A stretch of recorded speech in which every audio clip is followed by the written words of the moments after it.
پھر اللہ نے قرآن میں دوسرا اعلان کیا کہ اے دنیا جہان کے لوگوں، اگر تمہارے دل کے اندر نشہ چڑھا ہوا ہے طاقت کا کہ میں پہلوان ہوں، پاورفل آدمی ہوں، میرے جسم میں طاقت اتنی ہے میرے مقابلے کا کوئی نہیں ہے،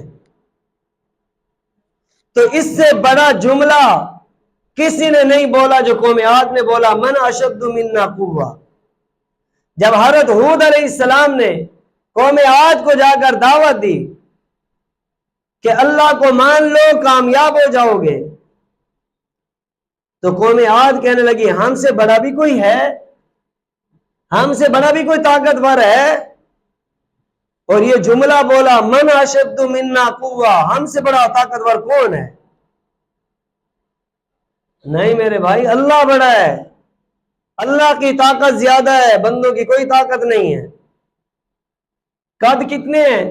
120 فٹ 60 ہاتھ قد ہیں۔ 120 فٹ حساب لگائیں، یہ ہماری مسجد کی لمبائی اندر کی 40 فٹ ہے، باہر کی 80 فٹ صرف یہ بنتی، اور ان کی قدیں کتنی تھی؟ 120 فٹ، یعنی اس کے ساتھ ایک اور حصہ اور ملائیں تو اتنی لمبی قد کے وہ انسان تھے۔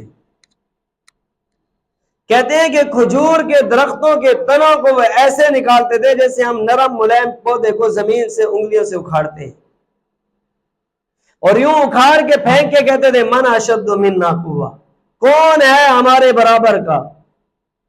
پھر اللہ تعالیٰ نے کیا کیا؟ اللہ نے مسلسل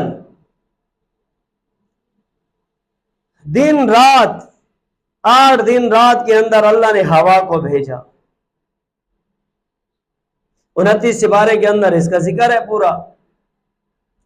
فرمایا کہ اس ہوا نے اس کو اٹھایا، پوری قوم کو آسمانوں پہ لے گئے، اور ان کے سر ٹکرائے اور زمین پہ ایسے گرے جیسے کٹے ہوئے تنوں درخت ہوتے ہیں، کھجور کے تنے کٹے ہوئے پڑے ہوتے ہیں زمین پہ۔